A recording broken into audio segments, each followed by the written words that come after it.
चार राज्यों की 5 विधानसभा सीटों पर हुए उपचुनाव के नतीजों की गिनती आज सुबह से ही शुरू हो चुकी है। केरल, पंजाब, पश्चिम बंगाल और गुजरात में 19 जून को हुए मतदान के बाद से सभी की नजरें इन सीटों पर टिकी हुई है। चुनाव आयोग के अधिकारियों ने रुझान के अनुसार केरल के सीटों पर यूडीएफ कांग्रेस के उम्मीदवारों ने पहले दौर की मतगणना में सीपीएम के एम राज्य स्वराज की बढ़त बना ली है, तो वहीं पंजाब की लुधियाना पश्चिम सीट पर आम आदमी पार्टी के उम्मीदवार बढ़त हासिल किए हैं। इसके साथ ही पश्चिम बंगाल की कालीजी सीट से टीएमसी के उम्मीदवार आगे चल रहे हैं। गुजरात की कादी से बीजेपी के उम्मीदवार आगे चल रहे हैं। इसके साथ ही आम आदमी पार्टी के गोपाल भी आगे चल रहे हैं। गुजरात की कड़ी सीट विधानसभा से सोलंकी के निधन के बाद से ये सीट खाली हो गई थी, जिसके बाद से अब यहाँ पर चुनाव हुए। और वहीं केरल के नीलमपुर विधानसभा सीट से विधायक अनवर इस्तीफे के बाद से ये सीट खाली हुई थी। पंजाब की लुधियाना पश्चिम सीट से विधायक गुरप्रीत बस्सी गोगी के निधन से ये भी सीट खाली हुई थी, जिसके बाद से उपचुनाव की स्थिति बनी।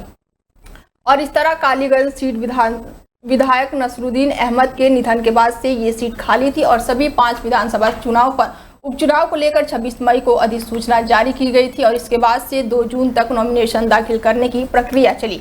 उम्मीदवारों के लिए नाम वापस लेने की आखिरी तारीख 5 जून थी। दक्षिण पश्चिम मानसून और लद्दाख के सभी हिस्सों को पार कर चुके और हिमाचल प्रदेश, जम्मू कश्मीर और पंजाब के कुछ इलाकों तक पहुंच चुका है मानसून। और मौसम विभाग के अनुसार अगले 2 दिनों में मानसून राजस्थान, पंजाब, हरियाणा, चंडीगढ़ और दिल्ली सहित पश्चिम उत्तर प्रदेश, हिमाचल और जम्मू कश्मीर के बाकी हिस्सों तक फैल सकता है। और अगर इस बार मौसम विभाग की जानकारों के अनुसार तय तारीख पर दिल्ली में मानसून पहुँचता है तो ये खास होगा। दरअसल अगले 24 जून तक मानसून दिल्ली में दस्तक देता है तो ये 2013 के बाद की सबसे जल्दी मानसून की वापसी मानी जाएगी। साल 2013 में मानसून 16 जून को दिल्ली पहुंचा था और उसके बाद से अब तक इतनी जल्दी मानसून की एंट्री नहीं हुई है। आईएमडी ने उत्तर पश्चिम भाग के साथ ही भारत, मध्य प्रदेश, गुजरात, कोंकण और गोवा में 26 जून तक भारी बारिश की पूर्वानुमान जताया है। खासतौर से 23 और 24 जून को मध्य प्रदेश में अति भारी बारिश की चेतावनी भी जारी की गई है। पूर्वोत्तर भारत में अगले 3 दिनों तक भारी बारिश के आसार हैं और इसके बाद से बारिश की तीव्रता कुछ हद तक कम हो जाएगी। मुंबई के गोरेगांव स्थित फिल्म सिटी में आज सुबह काफी अफरा तफरी का माहौल देखने को मिला, जब मशहूर टीवी शो अनुपमा के सेट पर अचानक ही भीषण आग लग गई। ये घटना सुबह 5 बजे हुई है। जब सेट पर मौजूदा कुछ लोगों ने धुआं उठते हुए देखा तो तुरंत ही फायर ब्रिगेड को सूचना दी। राहत की बात ये रही कि इस हादसे में कोई भी जनहानि नहीं हुई और सभी कलाकार और क्रू मेंबर सुरक्षित बाहर निकलने में सफल रहे। फायर ब्रिगेड की कई गाड़ियां मौके पर पहुंची और कड़ी मशक्कत के बाद किसी तरह आग पर काबू पाया गया। फिलहाल इलाके में कूलिंग ऑपरेशन लगातार जारी है ताकि आग दोबारा से ना भड़के। प्रशासन और पुलिस की टीम मौके पर मौजूद है और आग लगने के कारणों की जांच की जा रही है। शुरुआती जानकारी के अनुसार ये आग शॉर्ट सर्किट की वजह से लगी हुई है। इसके साथ ही लेकिन इस पुष्टि की जांच की जा रही है कि आग किन कारणों से लगी है। अनुपमा एक लोकप्रिय टेलीविजन धारावाहिक है जिसे रोजाना लाखों दर्शक देखते हैं और इस तरह की घटना से न केवल सेट पर बल्कि अगल बगल भी नुकसान होने के अनुमान जताए जा रहे हैं। वहीं बाकी शूटिंग शेड्यूल पर भी प्रभाव हो सकता है। मेकर्स द्वारा आगे की योजना जल्द ही साझा किए जाने का संभावना जताई गई है।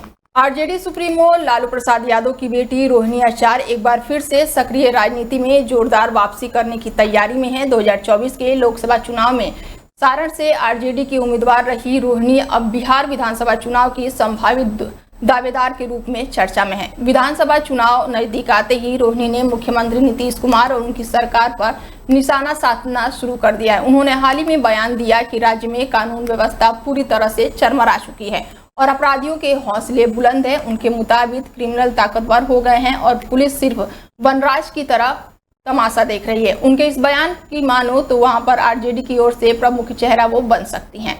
पिछले महीने पार्टी ने तेज प्रताप यादव के निष्कासन को लेकर रोहिणी ने खुलकर अपनी राय दी थी। उन्होंने कहा था कि पापा हमारे भगवान हैं और पार्टी और परिवार की गरिमा बनाए रखना भी जरूरी है। और इस बयान से पार्टी में उनकी स्थिति और भी मजबूत हुई है और अब ये साफ हुआ है कि वो संगठनात्मक मुद्दे पर भी स्पष्ट राय रख लेती हैं। आरजेडी की रणनीति में इस बार युवा चेहरों पर खास फोकस किया गया है। खास करके महिलाओं को आगे लाने की योजना की गई है।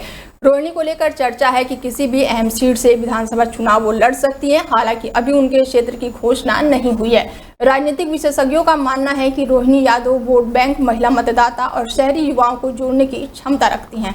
अक्सर अपने बयानों को लेकर सुर्खियों में रहने वाले सीईओ अनुज चौधरी ने एक बार फिर से कड़ा संदेश देते हुए कहा है कि अब जंगल राज नहीं है।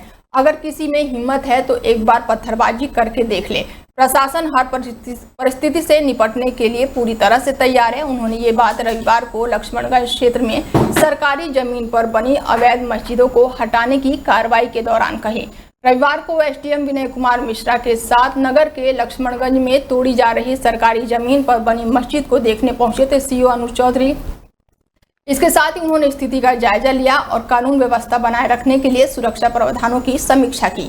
और इस दौरान वो मस्जिद के अध्यक्ष से भी मिले और तब इस मोहल्ले के एक व्यक्ति ने सीईओ से कहा कि सर, इसे प्रशासन का पूरा सहयोग कर रहे हैं। हमने खुद सभी छतों को जांच की है, कहीं पत्थर आदि तो नहीं रखे गए हैं। इतना सुनते ही सीईओ का लहजा सख्त हो गया।